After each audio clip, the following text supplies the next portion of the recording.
You don't have to be around Jim Cameron very long to understand that you're working with somebody who is very special, is incredibly creative, incredibly smart, and driven like nobody I've ever worked with before.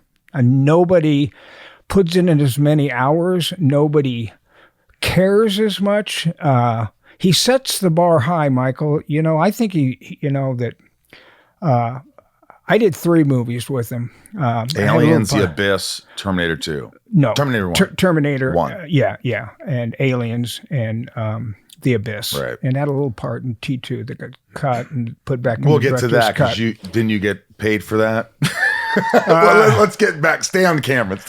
So, Jim, he sets the bar high. Yeah.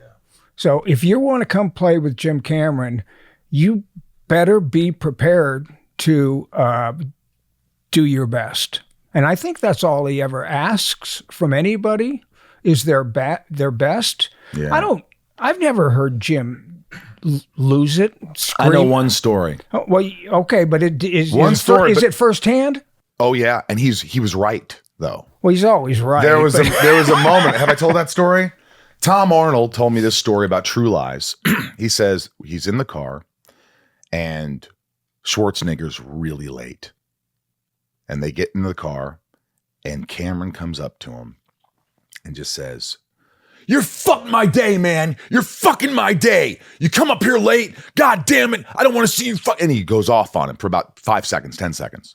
Walks away. And Arnold goes, "Buddy, fucking why don't you punch him in the face for that?" He goes, "Because he was right." Yeah.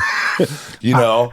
I don't know where you heard that. I don't know if you heard that story or read it, because I read that story myself. I read that, and that I'm sure happened, and I'm sure that Jim could have lost it. My experience with him is that he's intense. He wants things right, and he wants things done his way. There was one time when I was working with him, and during the Terminator, and we're doing something, and we do a take or whatever, and he said, "Michael, that's exactly what I don't want."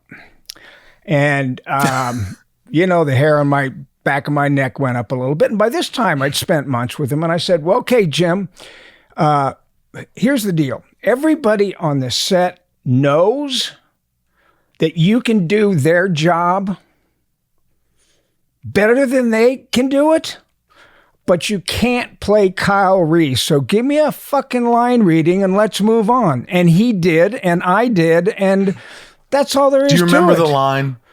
"Come with me if you want to." No, I don't.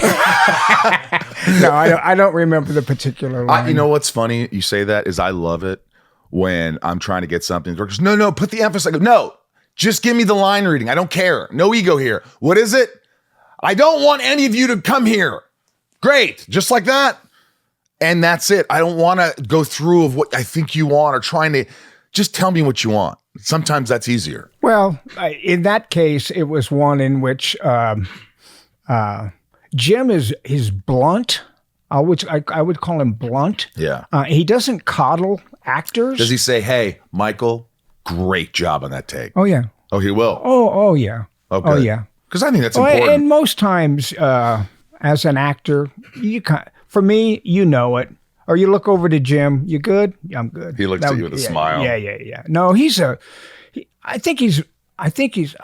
I haven't seen Jim for probably a year before COVID. But he's been, and even though I haven't seen him in 4 years, Michael, if right now I picked up your phone, and I'm not going to do it, but picked up your phone and said, "I need to speak to Jim Cameron. It's an emergency. I need to speak to Jim Cameron." I would hear from him in 10 or 15 minutes. And he's that kind of guy, He's that kind of friend.